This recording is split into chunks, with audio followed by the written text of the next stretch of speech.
আসসালামু আলাইকুম। প্রিয় দর্শক, আজ আমাদের সঙ্গে অতিথি হিসেবে আছেন সিনিয়র সাংবাদিক ও কলামিস্ট জনাব আনিস আলমগীর। জনাব আনিস আলমগীর, শুরুতেই আপনার সঙ্গে আমি যে বিষয়টা নিয়ে কথা বলতে চাই সেটা আন্তর্জাতিক ইস্যু, কিন্তু আমার ধারণা আমাদের দেশের অধিকাংশ মানুষকে এই ঘটনাটা টাচ করছে। সেটা হলো ইরানের সঙ্গে ইসরায়েলের যুদ্ধ এবং তার সঙ্গে আমেরিকার জড়িয়ে পড়া। আমাদের দর্শকরা হয়তো অনেকে জানেন না যে আপনি এই ওয়ার জার্নালিজমে বাংলাদেশে যারা আছেন, যে দু একজন লোকের নাম বলা যায় যে সরাসরি ইনভলভ ছিলেন, তার মধ্যে আপনি একজন। আপনি ইরাক যুদ্ধ নিজে উপস্থিত থেকে সেটাকে দেখেছেন এবং সেখান থেকে রিপোর্ট করেছেন। তো এই বিষয়গুলো নিয়ে তো আপনার নিজস্ব কিছু পড়াশোনাও আছে, অভিজ্ঞতাও আছে। আপনি সব মিলিয়ে এই যে যুদ্ধ যেটা হচ্ছে এখন, এটাকে আপনি কিভাবে আসলে দেখছেন এবং এর অন্তিম পরিণতি কি হতে পারে বলে আপনি ধারণা করছেন, এবং এটা আমাদের উপর কি ধরনের প্রভাব ফেলতে পারে, এগুলো নিয়ে যদি আপনি একটু সংক্ষেপে আমাদেরকে বলেন আর কি। ধন্যবাদ আপনাকে স্মরণ করার জন্য। আমি আমেরিকার দুইটা যুদ্ধই সরাসরি দেখলাম, একটা আফগানিস্তান ওয়ার আর একটা ইরাক ওয়ার।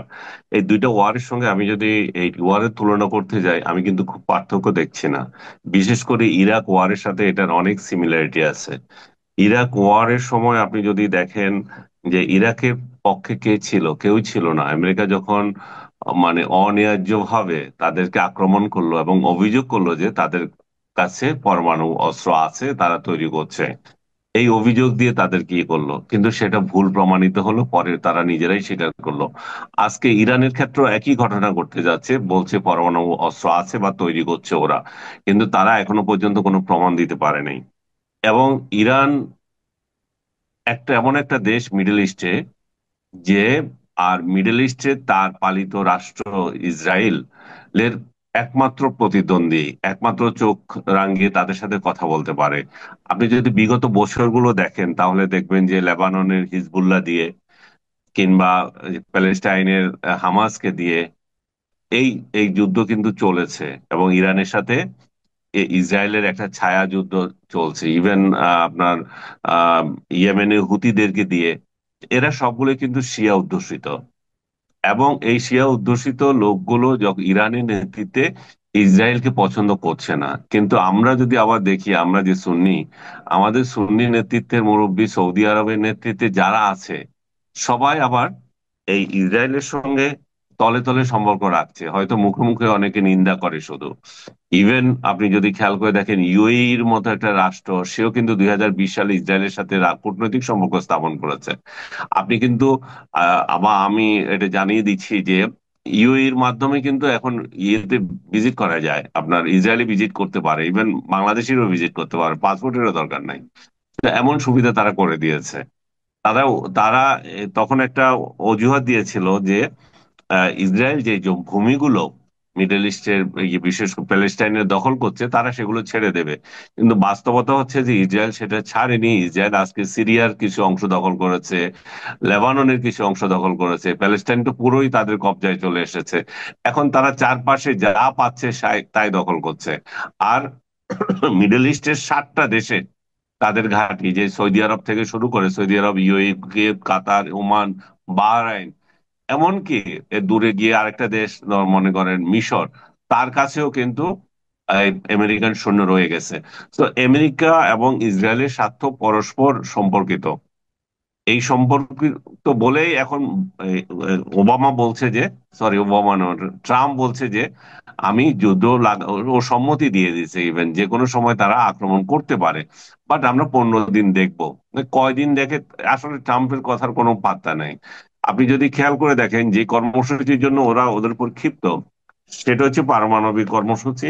সেই কর্মসূচি পর্যবেক্ষণের জন্য আমেরিকা কিন্তু 2015 সালে এই ইয়ের সঙ্গে ইরানের সঙ্গে চুক্তি করেছিল।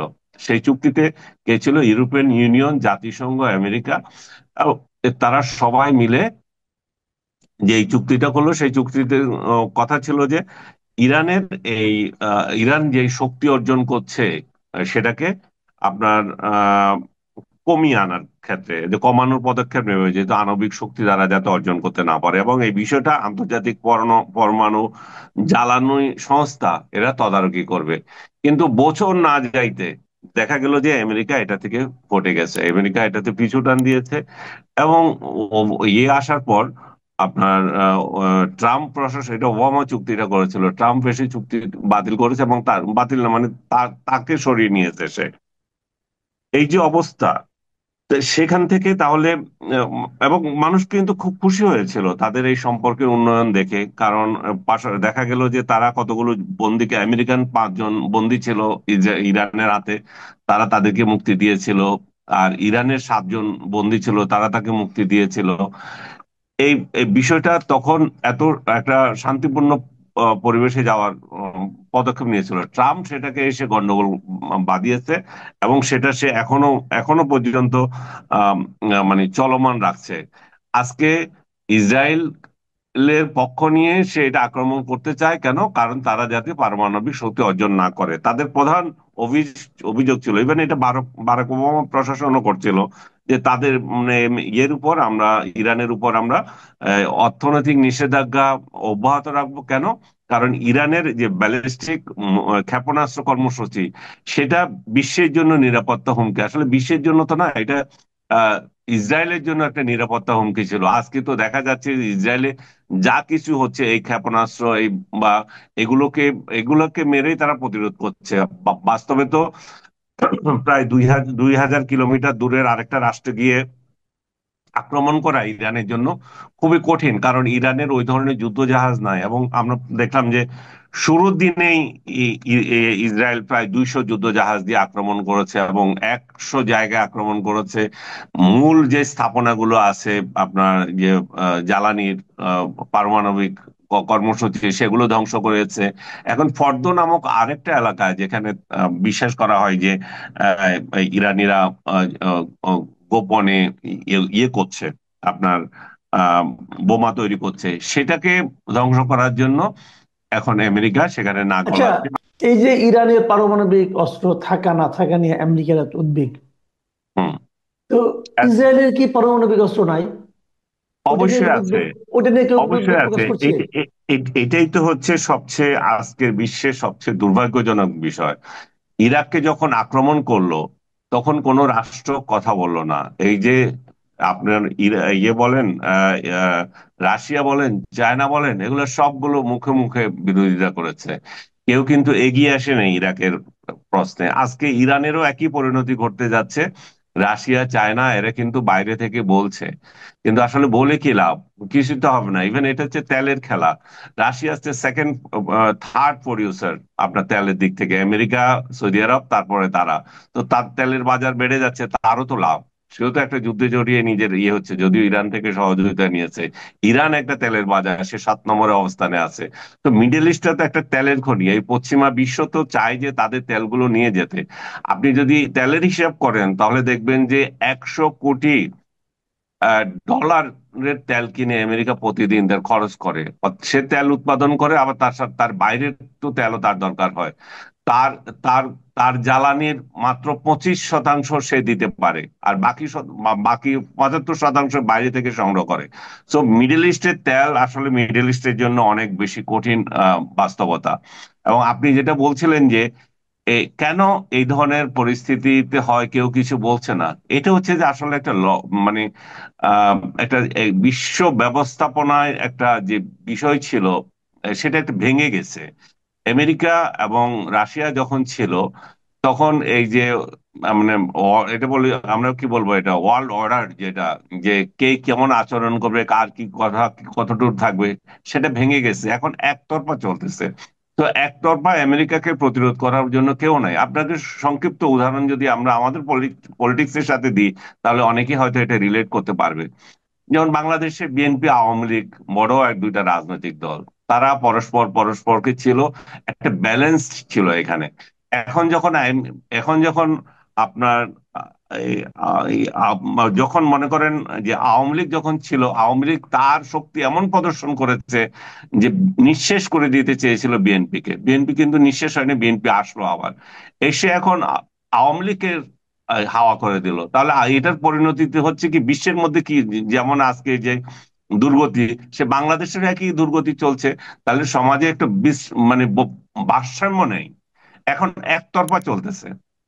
একতরফা, যে এই যে একতরফা সোসাইটিতে, দেশে, বিশ্বে, যখন কোনো একক ব্যক্তি একক প্রাধান্য নিয়ে চলে এবং তাকে কাউন্টার দেওয়ার জন্য কোনো শক্তি না থাকে, আজকে যে আওয়ামী লীগের অনুপস্থিতি এবং বিএনপির এই যে পরিণতি, বা যে তাদের যে সামনের দিকে যাচ্ছে, তারাও কোন দিকে যাবে? কারণ এই যে ব্যালেন্স নষ্ট হয়ে গেছে, ওয়ার্ল্ড অর্ডারে যেটা চলতেছে বাংলাদেশেও তাই চলতেছে। তো আমি আগের পুরোনো কথায় আসি, যে তারা দেখেন এই এই যুদ্ধ চালানোর, তাদের এই মিত্র তৈরি করার জন্য তারা বিভিন্ন জায়গায় বিভিন্নভাবে ইনভেস্ট করেছে।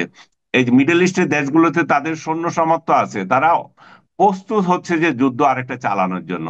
এবং এবং আমাদের এখানে কিছু বোকা লোক, আমরা যে মুসলিম বিশ্বের বিষয়ে আসলে আমরা আসলে বায়াসড হয়ে যাই।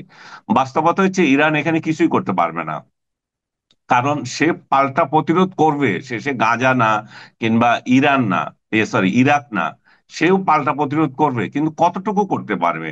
করতে পারবে না, এই জন্য যে তার চারদিকেই আছে আমেরিকান সৈন্যের উপস্থিতি, তার অস্ত্রের উপস্থিতি।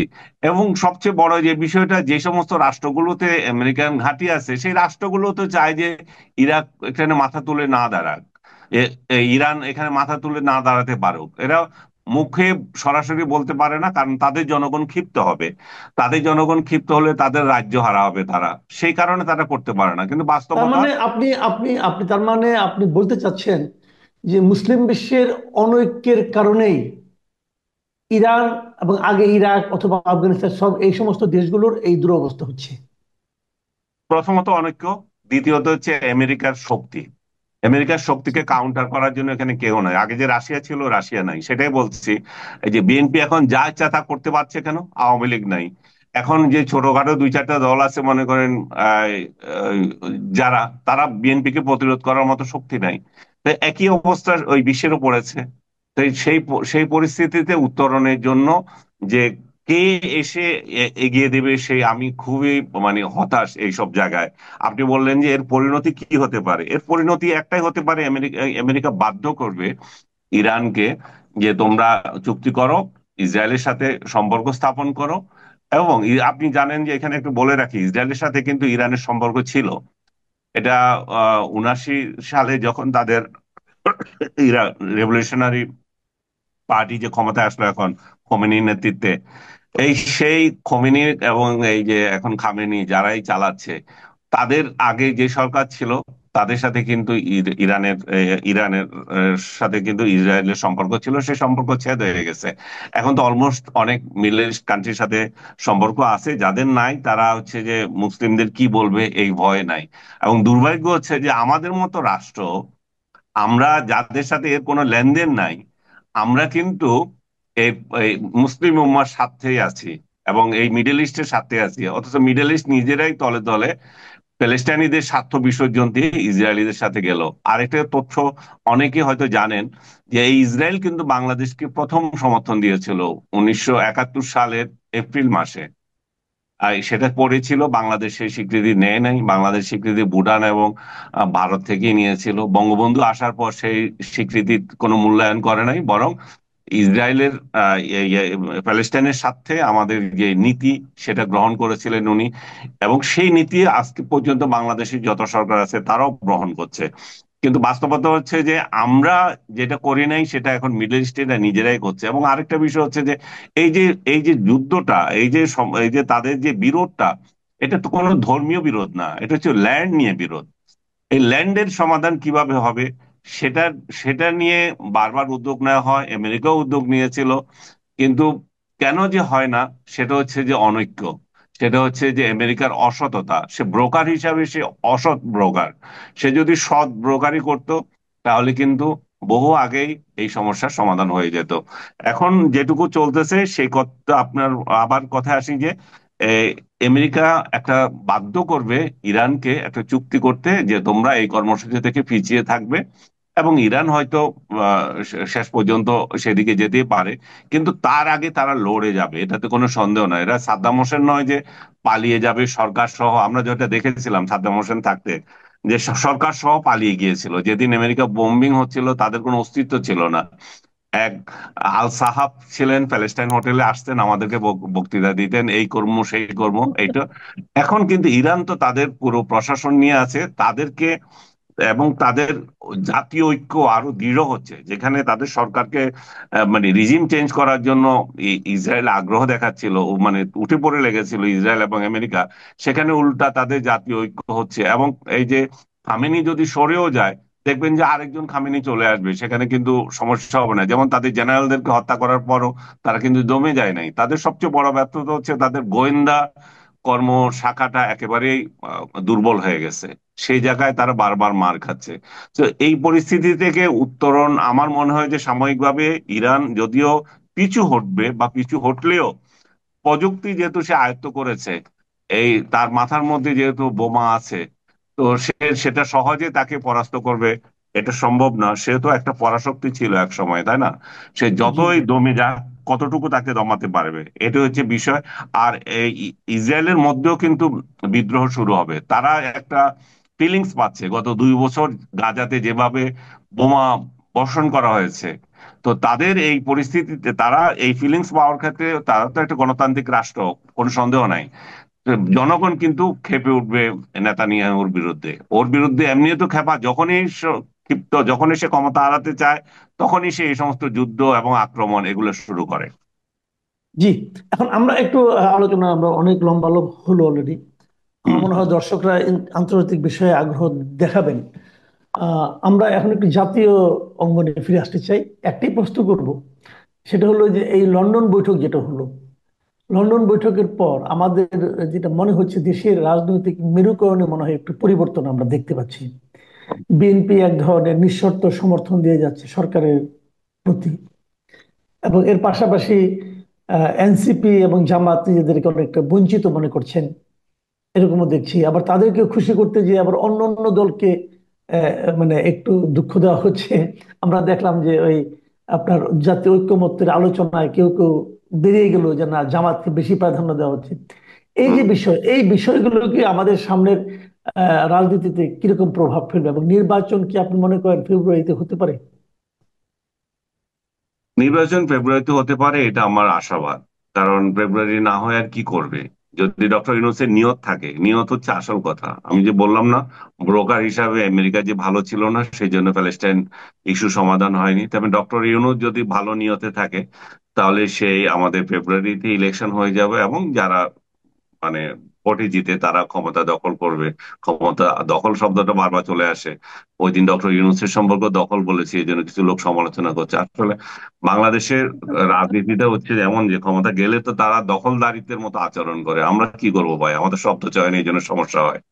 তো ডক্টর ইউনূস যদি আহ ইলেকশন দিতে চান, তাহলে অবশ্যই উনি আহ, একটা ভালো ইলেকশন দিতে পারেন। কিন্তু আমি মনে করি যে বিএনপি সাথে তারা যে আচরণ করছে, সরকার, সেটা অবশ্যই বিএনপি কাছে, বিএনপি এটা ন্যায্যত দাবি করে যে আমরা বড় একটা দল, আমাদেরকে যথাযথ, বিএনপি দাবি করে না, মানে সরকারেরই দরকার হয়ে গেছে যে বিএনপি কে হাতে রাখা। কারণ তার লেজিটিমেসি লেজিটিমেসি বলেন, আর তার যে সরকার যে টিকিয়ে রাখতে যে আহ, মানে দরকার আর কি, যে যে ঘটনা রাস্তায় নামে গেলে ওরা তখন তো একটা সমস্যা হবে। কিন্তু এবং এটা নিয়ে যে তার বিরুদ্ধে নিরপেক্ষতার অভিযোগ তুলছে, সেটা যেমন সত্য, কিন্তু এই দলগুলো তো অন্য দলকে যে প্রাধান্য দিচ্ছে না, সেটাও তো সত্য। জামাত যখন বলেন যে জামাত নেতারা বলেন যে তারা এই সরকার বিএনপি কে প্রাধান্য দিচ্ছে, তেমনি জামাত নেতারা কিভাবে অন্য অন্য রাজনৈতিক দলগুলোকে মানে টিটকারি করে যে আপনাদের কয়জন আছে। তার মানে তো একই ঘটনা, যে বড় সে তাহলে বাকিদেরকে ছোট করেই দেখবে। তো আমি মনে করি যে এগুলো খুব বড় সমস্যা নয়, এগুলো তারা বসলে ঠিক হয়ে যাবে। এই গণফোরাম বা সিপিবি, বাসদ যাদেরকে এই ধরনের টিটকারি মেরেছিল, তো সেটাও মানে যে পাশাপাশি বসলে এগুলা সমস্যার সমাধান হয়ে যায়। মূল বিষয়টা হচ্ছে যে আসলে সরকার নিরপেক্ষ আচরণ করবে কিনা। সরকার তো এখনই মনে হচ্ছে যে বিএনপি কে ক্ষমতায় বসানোর জন্যই আছে। বিএনপি 5ই আগস্টের পর থেকে কিন্তু ক্ষমতায় বসে আছে। তাদের যত জায়গায় চাঁদাবাজি বলেন, প্রশাসন বলেন, সর্বত্র তাদের লোক আছে। এখন তারা বলতে পারে যে না, প্রশাসনে আমাদের নাই, মানে আহ প্রশাসনে বহু জায়গায় এখন জামাত দখল করেছে। এনসিপি ও আছে পেছনে, কিন্তু এনসিপি যেহেতু অবস্থান নাই, তো তার হয়তো সেই অবস্থা নাই। জামাতে যে প্রশাসন, জামাত যেভাবে দখল করছে, তাদের নিজস্ব লোকগুলোকে তারা নিজস্ব জায়গায় দিয়েছে। আর প্রশাসনের আরেকটা অংশ যারা হাওয়া বুঝে চলে, যেহেতু তারা বুঝতে পারছে যে আগামীতে ক্ষমতায় বিএনপি আসবে এবং আওয়ামী লীগ এখানে অনুপস্থিত, তো ওরাও মানে আত্মসমর্পণ করে ফেলছে আর কি, প্রশাসন পুরোটাই বিএনপির প্রতি। জি, ঠিক আছে জনাব আনিস আলমগীর, আমরা আসলে মানে আন্তর্জাতিক এবং জাতীয় দুটো বিষয় নিয়ে আলোচনা করলাম। প্রিয় দর্শক, আপনারা শুনলেন। আজ এ পর্যন্তই। আল্লাহ হাফেজ।